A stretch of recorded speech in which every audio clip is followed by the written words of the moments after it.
Agora você pode fazer parte do clube de membros do Spurgeon TV. Esses são e-books já disponibilizados para os membros do canal. Todos os dias, novos e-books são adicionados junto com outros benefícios que só os membros têm. Sendo um membro, você passa a ajudar no crescimento desse ministério, tanto na quantidade do que podemos publicar, como na qualidade do material. Nosso propósito é, juntos, atingirmos o maior número de pessoas com solo escritura. Seja um membro do Spurgeon TV. Posso ser salvo e me perder? Sermão número 1361, pregado na manhã de domingo, 24 de junho de 1877, por Charles Haddon Spurgeon, no Tabernáculo Metropolitano, Newington, Londres, Inglaterra. O justo seguirá o seu caminho firmemente. Jó 17, verso 9. O homem que é justo diante de Deus tem um caminho próprio. Não é o caminho da carne, nem tampouco é o caminho do mundo. É um caminho que o mandato divino lhe designou, e é onde ele caminha pela fé. É a estrada do Rei da Santidade, e o ímpio não transitará por ela. Somente os que são resgatados pelo Senhor caminharão por esta estrada. E estes descobrirão que é uma trilha de separação do mundo. Uma vez que entrou no caminho da vida, o peregrino deve perseverar nele ou perecer. Pois assim diz o Senhor: e se ele recuar, a minha alma não tem prazer nele. A perseverança no caminho da fé e da santidade é uma necessidade do cristão, pois somente o que perseverar até o fim, este será salvo. Seria em vão brotar rapidamente como a semente que é lançada sobre a rocha, mas logo secar quando o sol está a pino. Isso somente demonstraria que uma planta assim não tem raiz, mas se enchem de seivas as árvores de Jeová, e permanecem e continuam e dão fruto, mesmo em sua velhice, para demonstrar que o Senhor é reto. Há uma grande diferença entre o cristianismo nominal e o cristianismo real. E isto se pode geralmente comprovar no fracasso de um e na perseverança do outro. Agora, a declaração do texto é que o homem verdadeiramente justo prosseguirá seu caminho, não retrocederá, não saltará os valados e não se desviará nem para a esquerda e nem para a direita. Não descansará ficando sem fazer nada, nem tampouco desmaiará. Nem deixará de prosseguir em seu caminho, mas ele prosseguirá seu caminho.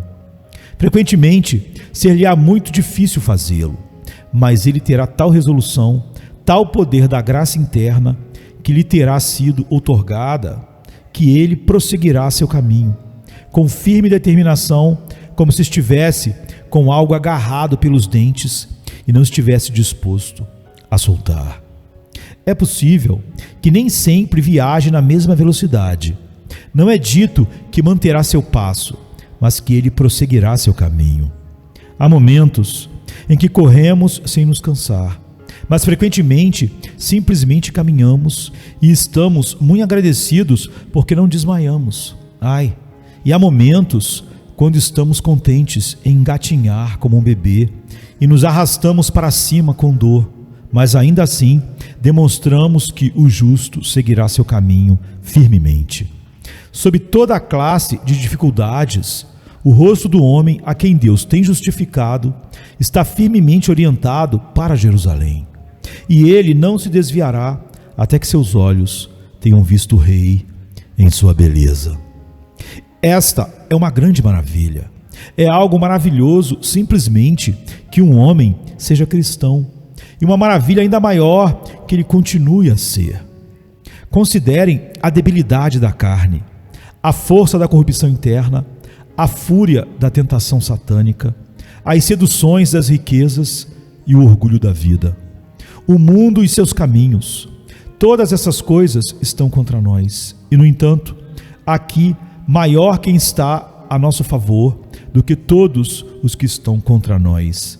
E desafiando o pecado, Satanás, a morte e o inferno, o justo prossegue seu caminho. Eu interpreto que nosso texto declara com precisão a doutrina da perseverança final dos santos. o justo seguirá seu caminho firmemente. A gloriosa verdade da perseverança final dos santos tem sobrevivido à controvérsia. Contudo, tenho muito interesse de entender no que ela consiste. A Escritura não ensina que o homem chegará ao final de sua jornada sem que continue viajando ao longo do caminho. Não é certo que um ato de fé seja tudo e que não se requeira fé, oração e vigilância a cada dia. Nossa doutrina é exatamente o oposto disso, isto é, que o justo seguirá seu caminho firmemente, ou, em outras palavras, continuará em fé, em arrependimento, em oração e sob a influência da graça de Deus. Nós não cremos na salvação como uma força física que trata o homem como um tronco morto e que o transporta para o céu, seja contando com sua aprovação ou sem contar com ela. Não, ele prossegue, ele está ativamente envolvido no assunto e caminha pesadamente costa acima e logo desce o vale até que chegue ao fim de sua jornada. Nunca pensamos, nem muito menos temos sonhado que simplesmente porque o homem supõe que alguma vez entrou no caminho, pode consequentemente concluir que ele tem a certeza da salvação, ainda que deixe o caminho logo depois. Não, mas nós afirmamos que quem verdadeiramente recebe o Espírito Santo, de tal forma que crê no Senhor Jesus Cristo, não retrocederá, mas perseverará no caminho da fé. Está escrito: quem crer e for batizado será salvo. E não poderia ser salvo se lhe fosse permitido regressar e se deleitar no pecado como fazia antes. E, portanto, ele será guardado pelo poder de Deus através da fé para a salvação. Embora o crente ainda cometa muitos pecados, para a sua aflição, no entanto, o teor da sua vida será de santidade para Deus e prosseguirá no caminho da obediência. Nós detestamos a doutrina que estabelece que o homem que alguma vez creu em Jesus será salvo, apesar de haver abandonado o caminho da obediência. Nós negamos que tal desvio seja possível para o verdadeiro crente. E, portanto, a ideia que nossos adversários têm nos imputado é claramente uma invenção. Não, amados irmãos, um homem, se é verdadeiramente um crente em Cristo, não viverá segundo a vontade da carne. Quando em efeito cair no pecado, sentirá dor e miséria, e jamais descansará até que seja lavado da culpa. Mas vou afirmar isto acerca do crente, que se ele pudesse viver como ele desejasse viver, então ele viveria uma vida perfeita. Se perguntasse, depois de ter crido, se ele pudesse viver como quisesse, ele responderia: queira Deus que eu pudesse viver como eu quisesse, pois desejo viver completamente sem pecado. Queria ser perfeito, assim como meu Pai Celestial é perfeito. Esta doutrina não é a ideia licenciosa que um crente pode viver no pecado, mas que não pode e nem quer fazê-lo. Esta é a doutrina. E em primeiro lugar, vamos demonstrá-la. E em segundo lugar, no sentido puritano da palavra, vamos aplicá-la de maneira breve ao extrair duas lições espirituais dela. Demonstremos então a doutrina. Por favor, siga o meu argumento com suas Bíblias abertas. A maioria de vocês, queridos amigos, tem recebido como matéria de fé as doutrinas da graça. E, portanto, para vocês, a doutrina da perseverança final não requer nenhuma demonstração, porque se deduz de todas as outras doutrinas. Nós cremos que Deus tem um povo eleito que Ele escolheu para a vida eterna. E essa verdade necessariamente implica a perseverança na graça.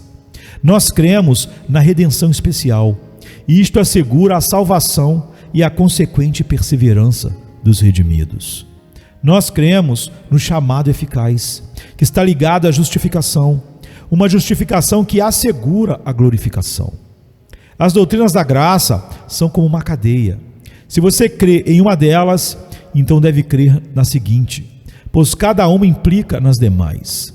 Portanto, eu digo que quem aceita qualquer das doutrinas da graça deve receber esta doutrina também, como inerente a elas. Porém, vou tentar demonstrar essa doutrina para aqueles que não aceitam as doutrinas da graça. Não quero argumentar em um círculo, demonstrando algo de que vocês duvidam por meio de outra coisa, de que vocês também duvidam, mas que à lei e ao testemunho. Vamos remeter este assunto às palavras reais da Escritura. Antes de avançar o argumento, será bom enfatizarmos que aqueles que rejeitam esta doutrina frequentemente nos dizem que há muitas advertências na palavra de Deus contra a apostasia, e que essas advertências não poderiam ter algum significado se fosse certo que o justo seguirá seu caminho firmemente. Mas o que acontece se essas advertências são instrumentos que a mão de Deus utiliza para evitar que seu povo se desvie? O que acontece se essas advertências são usadas para excitar um santo temor nas mentes de seus filhos, convertendo-se assim no meio de prevenir o mal que essas advertências denunciam? Também gostaria de lembrar que na Epístola aos Hebreus, que contém as advertências mais solenes contra a apostasia, o apóstolo sempre cuida de acrescentar palavras que demonstram que ele não acreditava que aqueles a quem advertia realmente apostatariam. Vejamos Hebreus 6:9.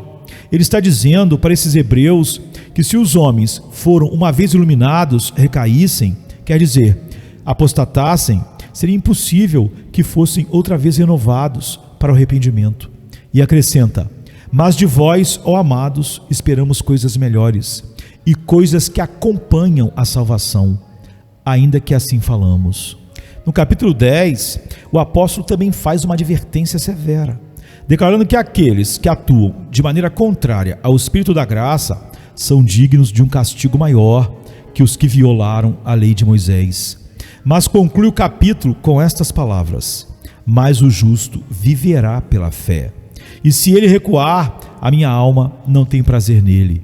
Nós, porém, não somos daqueles que se retiram para a perdição, mas daqueles que creem para a conservação da alma. Desta maneira, o apóstolo mostra quais seriam as consequências da apostasia, mas ele está convencido que eles não escolherão incorrer em tal terrível condenação. Adicionalmente, aqueles que se opõem a esta doutrina, por vezes, citam alguns exemplos de apostasia que são mencionados na palavra de Deus. Mas ao observar esses casos com atenção, descobrimos que se trata de pessoas que simplesmente professaram conhecer a Cristo, mas que realmente não eram possuidores da vida divina. Eram meramente cristãos ou crentes nominais. João, em sua primeira epístola, descreve plenamente estes apóstatas. Saíram de nós, mas não eram de nós, porque se fossem de nós, ficariam conosco. Mas saíram para que se manifestasse que não são todos de nós. Aquela passagem memorável no Evangelho de João é igualmente aplicável, onde nosso Salvador fala dos ramos da videira que não permanecem nela, que são cortados e lançados no fogo. Estes são descritos como ramos em Cristo que não carregam fruto. Eles são verdadeiros cristãos? Como podem ser se não carregam fruto? Pelos seus frutos os conhecereis. O ramo que carrega fruto é podado, mas nunca é lançado fora. Aqueles que não levam fruto não são verdadeiros cristãos, mas representam adequadamente simples professantes. Nosso Senhor, em Mateus 7:22, nos fala em relação a muitos que naquele dia dirão: Senhor, Senhor, e que Ele responderá: nunca os conheci. Não dirá: eu lhes esqueci, mas sim que nunca os conheci. Nunca foram realmente seus discípulos. Mas agora nos focaremos no próprio argumento. Em primeiro lugar, mantemos a perseverança dos santos de maneira muito clara a partir da natureza da vida que é dada na regeneração. O que disse Pedro em relação a essa vida? Ele fala do povo de Deus como sendo de novo gerados, não da semente corruptível, mas da incorruptível, pela palavra de Deus viva e que permanece para sempre. 1 Pedro 1:23. A nova vida que é plantada em nós, quando nascemos de novo, não é como o fruto do nosso primeiro nascimento, pois este está sujeito à mortalidade. Mas aquele que é um princípio divino não pode morrer, nem pode se corromper. E se é assim, então quem o possui deve viver para sempre. Certamente deve estar para sempre naquele que o Espírito de Deus tem convertido. Em 1 João 3,9, temos o mesmo pensamento proposto de outra forma. Qualquer que é nascido de Deus não comete pecado, porque a sua semente permanece nele, e não pode pecar, porque é nascido de Deus. Isto é, a inclinação da vida do cristão não é ao pecado. Não seria uma descrição justa de sua vida dizer que vive em pecado. Pelo contrário, luta e contende contra o pecado, porque possui um princípio interno que não pode pecar. A nova vida não peca, é nascida de Deus e não pode transgredir, e ela ainda está em guerra contra a velha natureza.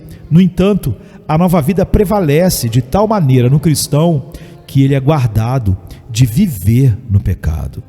Nosso Salvador, em seu ensino simples do Evangelho à mulher samaritana, disse-lhe: qualquer que beber desta água tornará a ter sede, mas aquele que beber da água que eu lhe der nunca terá sede, porque a água que eu lhe der se fará nele uma fonte de água que salte para a vida eterna. João 4, 13 e 14. Agora, se nosso Salvador ensinou isso a uma mulher pecadora e ignorante, em sua primeira conversa com ela, eu entendo que essa doutrina não está reservada ao círculo interno de santos já maduros, antes que deve ser pregada ordinariamente entre gente comum, e que deve ser considerado como um privilégio extremamente bendito. Se vocês recebem a graça que Jesus dá às suas almas, será como a melhor parte que Maria escolheu. Não lhe será arrebatada, morará em vocês, não como a água em uma cisterna, mas como uma fonte viva que salta para a vida eterna. Todos nós sabemos que a vida que é dada no novo nascimento está intimamente conectada com a fé. Agora, a fé é em si mesma um princípio conquistador.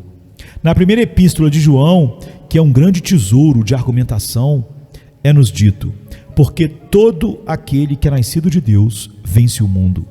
E esta é a vitória que vence o mundo, a nossa fé. 1 João 5,4. Quem é que vence o mundo, senão aquele que crê em Jesus Cristo, o Filho de Deus? Vejam então que o que é nascido de Deus em nós, isto é, a nova vida, é um princípio conquistador. Não é sugerido nenhuma vez que possa ser derrotada. E a fé, que é um sinal exterior, é em si mesma uma triunfadora eterna. Portanto, necessariamente, porque Deus tem implantado uma vida tão maravilhosa em nós, tirando-nos das trevas e nos levando à sua luz admirável, porque nos tem gerado novamente a uma esperança viva pela ressurreição de Jesus Cristo dentre os mortos, porque o eterno e sempre bendito Espírito veio para habitar em nós, assim concluímos que a vida divina em nós nunca morrerá. O justo seguirá seu caminho firmemente. Examinemos novamente o Evangelho de João e em seu bendito 3º capítulo, no qual nosso Senhor estava explicando o Evangelho da maneira mais simples possível a Nicodemos. E nós o encontramos colocando muita ênfase no fato de que a vida recebida pela fé nele é eterna. Olhem este versículo precioso. E como Moisés levantou a serpente no deserto, assim importa que o Filho do Homem seja levantado, para que todo aquele que nele crê não pereça, mas tenha vida eterna. Portanto, por acaso os homens creem nele e logo perecem? Por acaso creem nele e recebem uma vida espiritual que chega a um final? Não pode ser assim, pois Deus amou o mundo de tal maneira que deu seu Filho unigênito, para que todo aquele que nele crê não pereça. Mas ele se perderá se não perseverar até o fim, e portanto deve perseverar até o final.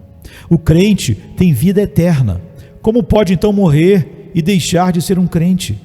Se não permanece em Cristo, evidentemente ele não tem vida eterna. Portanto, deverá permanecer em Cristo até o fim. Porque Deus amou o mundo de tal maneira que deu seu Filho unigênito para que todo aquele que nele crê não pereça, mas tenha a vida eterna. Alguns contestam que o homem pode ter a vida eterna e, no entanto, perdê-la.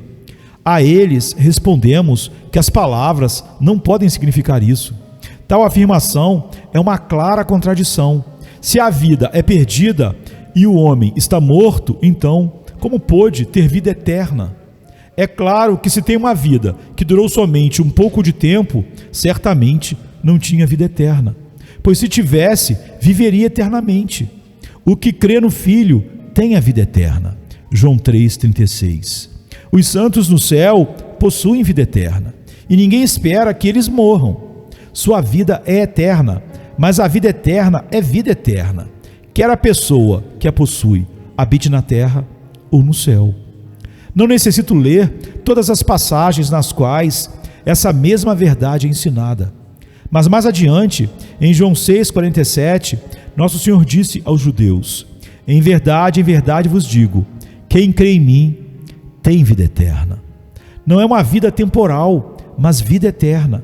E no versículo 51 disse: eu sou o pão vivo que desceu do céu. Se alguém comer deste pão, viverá para sempre. E logo vem esta famosa declaração do Senhor Jesus Cristo, que se não existisse outra, seria mais do que suficiente para demonstrar nosso ponto. E dou-lhes a vida eterna, e nunca hão de perecer. E ninguém, a palavra homem não está no original, as arrebatará da minha mão. João 10, 28 e 29. Meu Pai, que mas deu, é maior do que todos, e ninguém pode arrebatá-las da mão do meu Pai. Que significado isso tem, senão este: que ele agarrou o seu povo e que tem a intenção de sustentá-lo muito seguramente em sua mão poderosa. Como diz o hino: onde está o poder que pode nos atingir? Ou quem poderá nos arrebatar de sua mão? Acima da mão de Jesus, que foi perfurada, vem a mão do Pai onipotente, com uma espécie de segunda aderência.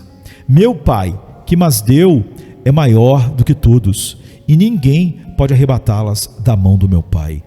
Isso deve mostrar com toda a segurança que os santos estão seguros de qualquer coisa, de tudo o que poderia destruí-los, e por consequência estão protegidos da apostasia total.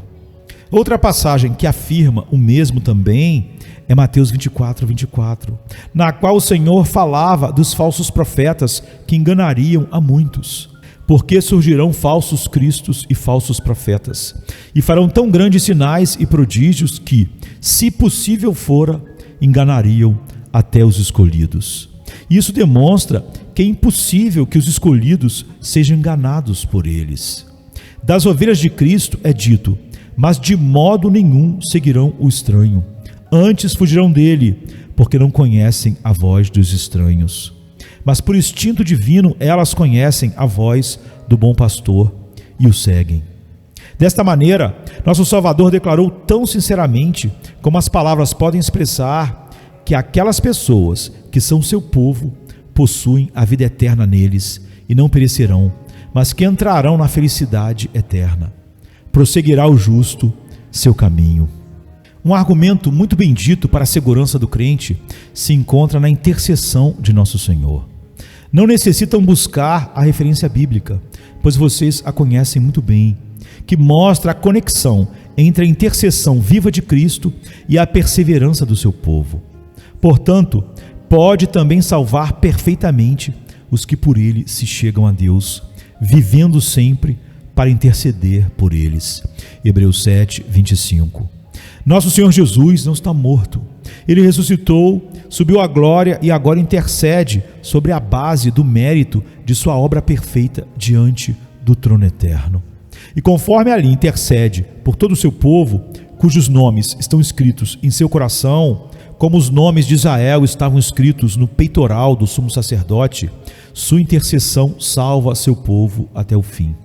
Se quiserem um exemplo disso, devem ver o caso de Pedro, que está registrado em Lucas 22, 31 e 32, em que nosso Senhor diz: Simão, Simão, eis que Satanás vos pediu para vos cirandar como trigo, mas eu roguei por ti, para que a tua fé não desfaleça, e tu, quando te converteres, confirma teus irmãos. A intercessão de Cristo não salva seu povo das provas, nem das tentações. nem de ser sacudido de cima para baixo como o trigo na peneira, nem tampouco salva de uma certa medida de pecado ou dor, mas sim salva da apostasia total. Pedro foi conservado, e ainda que ele tenha negado o Senhor, isso foi somente uma exceção à grandiosa regra de sua vida. Pela graça, prosseguiu seu caminho, mas não somente neste momento, mas muitas outras vezes, mesmo que tenha pecado, tinha um advogado diante do Pai, Jesus Cristo, o justo. Se vocês desejam saber como Jesus intercede, leiam com calma em suas respectivas casas esse maravilhoso capítulo 17 do livro de João, a oração do Senhor. Que oração é essa? Estando eu com eles no mundo, guardava-os em teu nome. Tenho guardado aqueles que tu me deste, e nenhum deles se perdeu, senão o filho da perdição, para que a Escritura se cumprisse. João 17, 12. Judas se perdeu, mas Judas foi dado a Cristo como um apóstolo e não como uma de suas ovelhas. Ele tinha uma fé temporal e manteve uma profissão temporal, mas nunca teve vida eterna, pois do contrário, teria vivido. Esses gemidos e esses clamores do Salvador, que acompanharam suas súplicas no Getsêmani, foram ouvidos no céu e foram respondidos: Pai Santo, os que tu me deste, guarda-os em teu nome.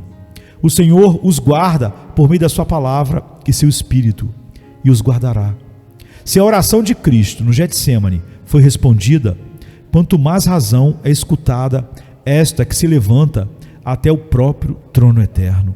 Como diz o hino, com clamores e lágrimas ele ofereceu sua humilde súplica na terra, mas com autoridade solicita agora, entronizado em glória. Para aqueles que vêm a Deus por ele, salvação ele demanda. Assinala seus nomes gravados em seu peito e estende suas mãos traspassadas.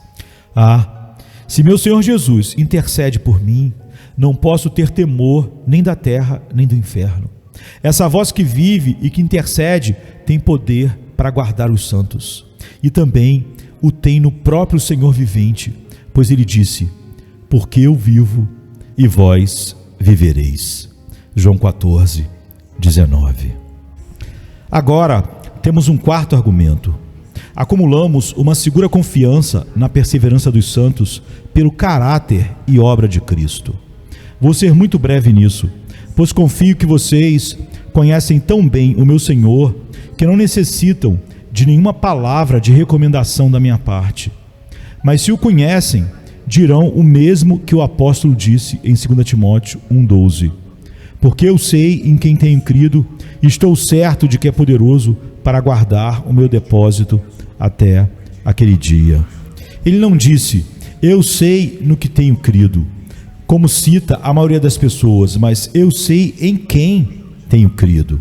Ele conhecia Jesus, conhecia seu coração e sua fidelidade, conhecia sua expiação e seu poder, conhecia sua intercessão e sua força, e ele entregou sua alma a Jesus por um ato de fé e se sentia seguro. Meu Senhor é tão excelente em todas as coisas que somente necessito dar-lhes um vislumbre de seu caráter e vocês verão como ele foi enquanto habitava aqui entre os homens. No começo do capítulo 13 de João, lemos: como havia amado os seus que estavam no mundo, amou-os até o fim. Se não houvesse amado os seus discípulos até o fim, quando estava aqui, poderíamos concluir que ele não é mais o mesmo que era antes.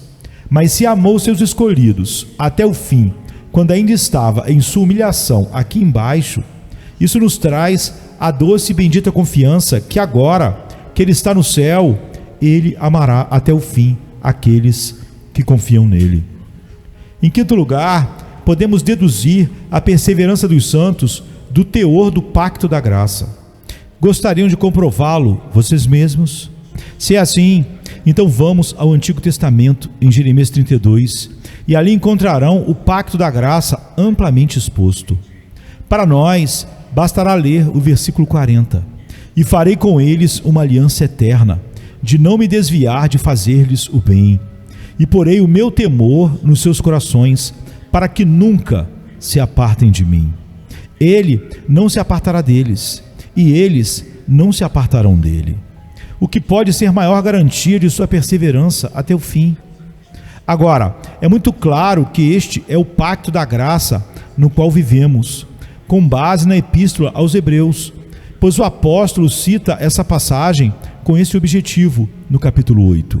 O tema é mais ou menos assim: eis que virão dias, diz o Senhor, em que com a casa de Israel e com a casa de Judá estabelecerei uma nova aliança, não segundo a aliança que fiz com seus pais, no dia em que os tomei pela mão para os tirar da terra do Egito. Como não permaneceram naquela minha aliança, eu para eles não atentei, diz o Senhor. Porque esta é a aliança que depois daqueles dias farei com a casa de Israel, diz o Senhor. Porei as minhas leis no seu entendimento, e em seu coração as escreverei, e eu lhes serei por Deus, e eles me serão por povo. O antigo pacto tinha um si incorporado nele, e portanto sofreu um naufrágio. Era: se vocês obedecerem, então serão abençoados. E veio uma falha da parte do homem, e todo o pacto terminou em desastre. Era o pacto das obras, e debaixo desse pacto estávamos em servidão, até que fomos libertados dele e introduzidos no pacto da graça, que não tem nenhum si incorporado, mas que manifesta claramente o peso da promessa: eu farei, e vocês serão em todo momento. Eu serei o Deus deles, e eles serão o meu povo. Glória seja dada a Deus. Esse pacto não deixará de ter vigência, pois vejam como o Senhor declara seu caráter durável no livro de Isaías 54, versículo 10. Porque os montes se retirarão, e os outeiros serão abalados, porém a minha benignidade não se apartará de ti, e a aliança da minha paz não mudará, diz o Senhor que se compadece de ti. E novamente, em Isaías 55, 3, porque convosco farei uma aliança perpétua, dando-vos as firmes beneficências de Davi. A ideia de se apartar totalmente da graça é uma relíquia do velho espírito legal. É uma separação da graça para cair novamente debaixo da lei. E eu exorto a vocês, depois de serem escravos emancipados, a terem as ataduras da servidão legal afrouxadas de suas mãos. Nunca consintam ter essas ataduras novamente. Cristo os salvou, se vocês de fato creem nele. E não os salvou por uma semana, ou um mês, ou um trimestre, ou um ano, ou 20 anos, mas ele lhes deu a vida eterna. E vocês nunca perecerão, nem ninguém os arrebatará de sua mão. Regozijem-se nesse bendito pacto da graça. O sexto argumento, que é muito poderoso, deduz-se da fidelidade de Deus. Olhem em Romanos 11, 29, o que disse o apóstolo aí, falando pelo Espírito Santo. Porque os dons e a vocação de Deus são sem arrependimento. Que quer dizer que ele não dá vida, nem perdoa um homem e o chama pela graça, e logo se arrepende daquilo que fez, e retira as boas coisas que outorgou. Deus não é homem para que minta, nem filho do homem para que se arrependa. Números 23, 19. Quando ele estende sua mão para salvar, não a retira até que a obra esteja consumada.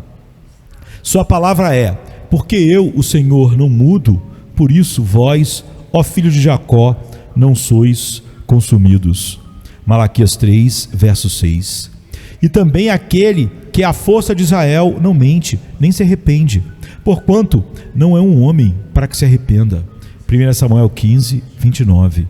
O apóstolo quer que afirmemos nossa confiança na perseverança sobre a confirmação que a fidelidade divina certamente vai nos dar. Ele diz em 1 Coríntios 1,8: o qual vos confirmará também até o fim, para serdes irrepreensíveis no dia de nosso Senhor Jesus Cristo. Fiel é Deus, pelo qual fostes chamados para a comunhão do seu Filho Jesus Cristo, nosso Senhor. E novamente diz algo parecido em 1 Tessalonicenses 5, 24. Fiel é o que vos chama, o qual também o fará. Desde tempos antigos, era a vontade de Deus salvar o povo que ele deu a Jesus. e disso não se arrependeu, pois nosso Senhor disse: e a vontade do Pai que me enviou é esta, que nenhum de todos aqueles que me deu se perca, mas que os ressuscite no último dia. João 6,39. Assim, é evidente a partir dessas passagens, e ainda há muitas outras, que a fidelidade de Deus garante a preservação do seu povo e o justo prosseguirá seu caminho. O sétimo e último argumento tiraremos do que tem sido feito em nós. Não farei nada mais que citar as Escrituras e deixar que penetrem em suas mentes. Uma passagem bendita é Jeremias 31:3. Há muito que o Senhor me apareceu, dizendo: porquanto com amor eterno te amei, por isso com benignidade te atraí. Se Ele não quisesse que seu amor fosse eterno, não nos teria prolongado sua misericórdia. Mas devido a esse amor ser eterno, portanto, Ele nos tem prolongado sua misericórdia. O apóstolo argumenta de maneira muito elaborada em Romanos 5:9-10. Logo, muito mais agora, tendo sido justificados pelo seu sangue, seremos por ele salvos da ira. Porque se nós, sendo inimigos, fomos reconciliados com Deus pela morte de seu Filho, muito mais, tendo sido já reconciliados, seremos salvos pela sua vida. Não posso me deter para lhes mostrar quão enfática é cada palavra nesse versículo, mas é assim: se Deus nos reconciliou quando éramos inimigos, Ele certamente nos salvará agora que somos seus amigos. E se nosso Senhor tem nos reconciliado por sua morte, muito mais nos salvará por sua vida. Assim que podemos estar seguros de que Ele não deixará nem abandonará aqueles a quem tem chamado. Vocês necessitam que eu traga às suas mentes este capítulo dourado, o 8º de Romanos, o mais nobre de qualquer língua que tenha sido escrita pela pluma de um homem? Porque os que dantes conheceu, também os predestinou para serem conformes à imagem do seu Filho, a fim de que ele seja o primogênito entre muitos irmãos. E aos que predestinou, a estes também chamou. E aos que chamou, a estes também justificou. E aos que justificou, a estes também glorificou. Não há nenhum rompimento na cadeia entre justificação e glorificação. E nenhum rompimento que podemos supor que possa ocorrer, pois o apóstolo coloca fora de qualquer perigo quando diz: quem intentará acusação contra os escolhidos de Deus? É Deus quem o justifica. Quem é que condena? Pois é Cristo quem morreu, ou antes, quem ressuscitou dentre os mortos, o qual está à direita de Deus e também intercede por nós. Quem nos separará do amor de Cristo?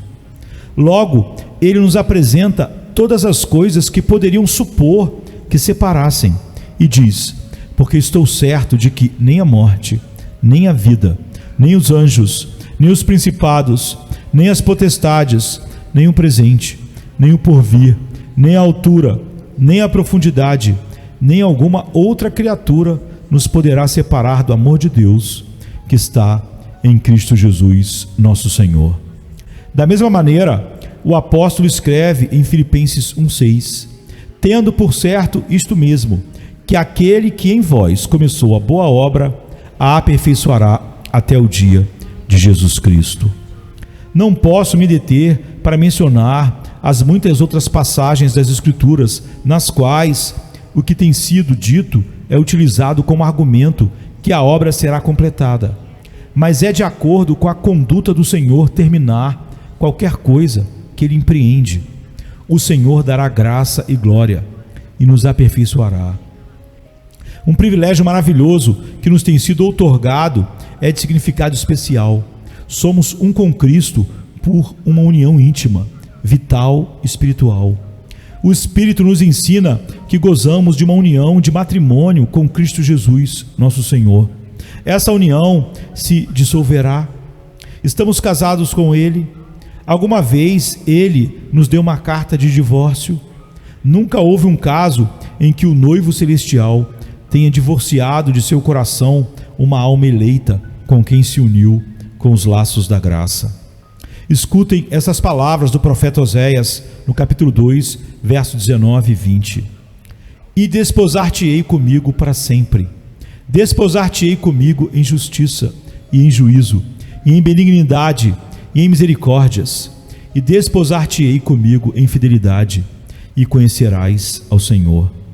Essa maravilhosa união é explicada por meio da figura da cabeça e do corpo. Nós somos membros do corpo de Cristo. Por acaso os membros do corpo podem se dividir? Está Cristo amputado? Podem ser colocados membros novos no lugar dos velhos perdidos? Não. Sendo membros do seu corpo, não seremos separados dele. Pois o que se une ao Senhor, diz o apóstolo, é um espírito com ele. E se somos feitos um espírito com Cristo, essa união misteriosa não permite a suposição de uma separação. O Senhor tem feito outra grandiosa obra em nós, pois nos tem selado com o Espírito Santo. A possessão do Espírito Santo é o selo divino que cedo ou tarde é colocado em todos os escolhidos. Há muitas passagens nas quais se fala desse selo, e é descrito como uma promessa de herança. Mas como uma promessa, se depois de recebida, não chegamos à possessão adquirida? Reflitam nas palavras do apóstolo em 1 Coríntios 1, 21, 22. Visto como na sabedoria de Deus o mundo não conheceu a Deus pela sua sabedoria, aprove a Deus salvar os crentes pela loucura da pregação. Porque os judeus pedem sinal e os gregos buscam sabedoria. Com o mesmo objeto, o Espírito Santo fala em Efésios 1, 13 e 14. Em quem também vós estáis, depois que ouvistes a palavra da verdade, o evangelho da vossa salvação, e tendo nele também crido, fostes selados com o Espírito Santo da promessa, o qual é o penhor da nossa herança, para a redenção da possessão adquirida, para louvor da sua glória. Amados irmãos, temos a certeza que se o Espírito Santo está em nós, ele que levantou Jesus Cristo dos mortos, guardará nossas almas e dará vida a nossos corpos mortais e nos apresentará perfeitos diante da glória de sua face no último dia. Portanto, façamos um resumo de nosso argumento com a expressão confiante do apóstolo Paulo, quando disse: e o Senhor me livrará de toda má obra e guardar-me-á para o seu reino celestial. A ele seja a glória para todo sempre. Amém. 2 Timóteo 4, 18. Agora, como aplicaremos essa doutrina de maneira prática? A primeira aplicação é para animar o homem que continua sua peregrinação ao céu. Prosseguirá o justo o seu caminho. Se eu tivesse que realizar uma viagem muito longa, digamos de Londres até Liverpool, confiando que minhas pobres pernas me levem, e com uma carga de peso também, poderia começar a me desesperar. E certamente, o primeiro dia da caminhada me derrubaria. Mas se eu tivesse uma segurança divina que me afirmasse categoricamente: tu prosseguirás teu caminho e chegarás ao teu destino, eu sinto que recobraria meu ânimo para realizar tal tarefa. Dificilmente alguém se lançaria numa jornada difícil, a não ser que cresce que podia terminá-la. Mas a doce segurança que alcançaremos nosso lar leva-nos a recobrar o ânimo. O tempo é chuvoso, úmido, muito vento, mas devemos prosseguir, pois o fim está garantido. O caminho é muito difícil e corre por colinas e vales. Respiramos agitadamente e nossas pernas doem. Mas como vamos chegar ao fim do nosso caminho, prosseguimos na meta. Estamos a ponto de nos arrastar a qualquer casa e encostar para morrer de cansaço, dizendo: nunca vou completar minha tarefa. Mas a confiança que temos recebido nos coloca de pé novamente e nós continuamos. Para o homem de coração reto, a garantia de êxito é o melhor estímulo para trabalhar.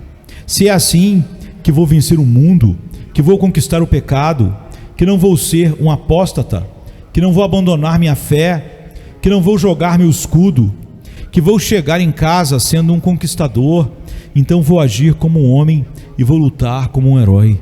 Esta é a razão porque as tropas britânicas frequentemente ganharam as batalhas, porque os jovens que tocam os tambores não sabem como chamá-los para a retirada. e as tropas não creem na possibilidade da derrota. Muitas vezes eram derrotados pelos franceses. Isso os franceses diziam, mas eles não queriam acreditar e, portanto, não fugiam. Eles sentiam que ganhavam e, portanto, permaneciam como rochas sólidas no meio da terrível artilharia do inimigo, até que a vitória fosse declarada a seu favor. Irmãos, nós faremos o mesmo se percebermos que somos preservados em Cristo Jesus, guardados pelo poder de Deus por meio da fé para a salvação. Cada crente verdadeiro será um conquistador, e esta é a razão para pelejar uma boa guerra. Está preparada para nós uma coroa de vida no céu que não perderá sua cor. A coroa está preparada para nós e não para aqueles que vêm de qualquer maneira. A coroa reservada para mim é tal que ninguém mais pode usá-la. E se é assim, então combaterei e esforçar-me-ei até o fim, até que o último inimigo seja vencido e a própria morte esteja morta. Outra aplicação é esta: que estímulo é este para os pecadores que desejam a salvação?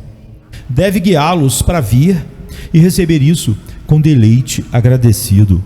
Aqueles que negam essa doutrina oferecem aos pecadores uma pobre salvação desvalorizada, que não vale a pena, e não é surpreendente que os pecadores não a queiram.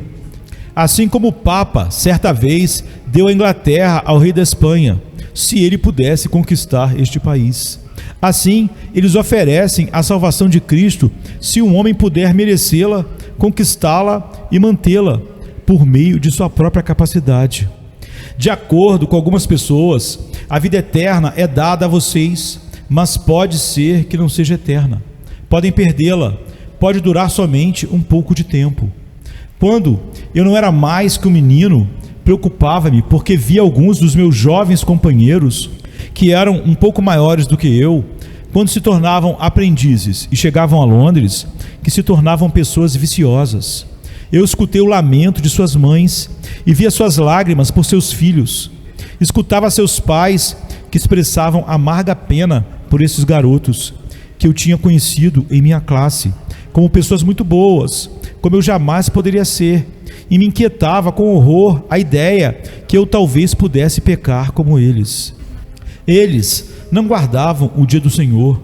Houve um caso de roubo de uma caixa forte para ir à farra no domingo. Simplesmente pensar nisso me aterrorizava. Eu anelava manter um caráter sem mácula, e quando escutei que se eu entregasse meu coração a Cristo, Ele me guardaria, isso foi precisamente o que me conquistou.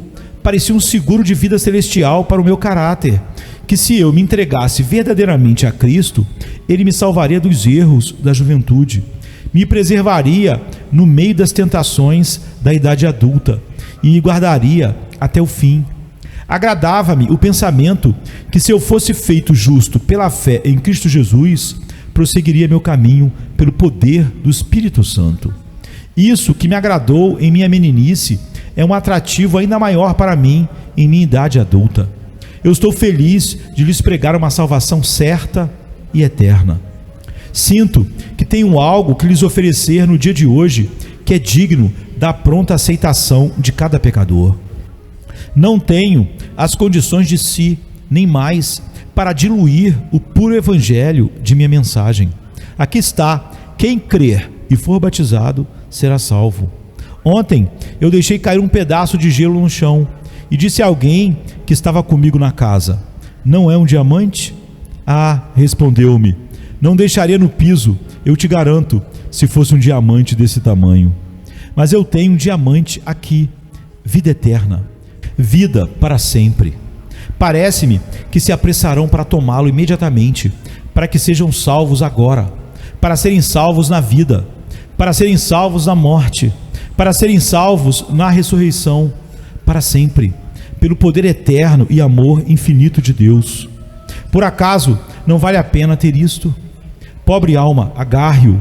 Você pode tê-lo simplesmente crendo em Jesus Cristo, ou, em outras palavras, confia sua alma a Ele.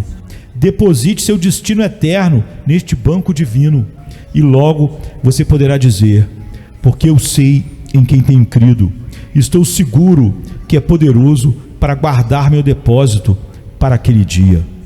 Que o Senhor os abençoe. Por Cristo, nosso Senhor. Amém, queridos. Amém. Venha se cansado estás, e eu descanso darei.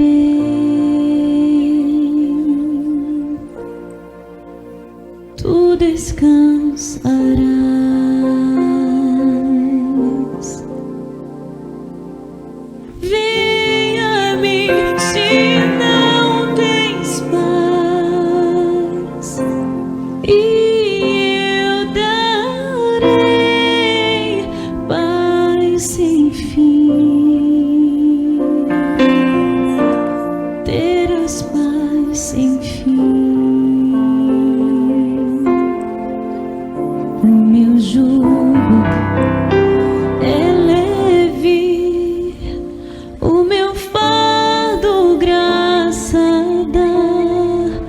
Tome tua cruz, te darei a paz.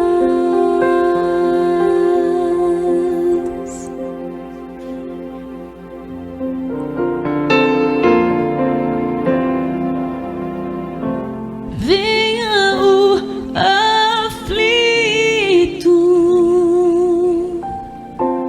e lhe darei paz.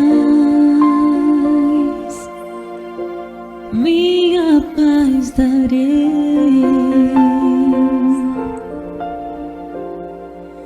Venha-me na dor sem fim, e eu darei paz. Darei minha paz. Acalmar tuas águas e falar ao coração. Tome meu fardo, te darei a paz.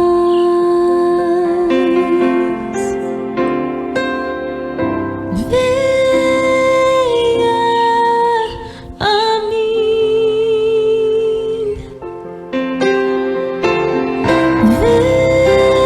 Venha a mim.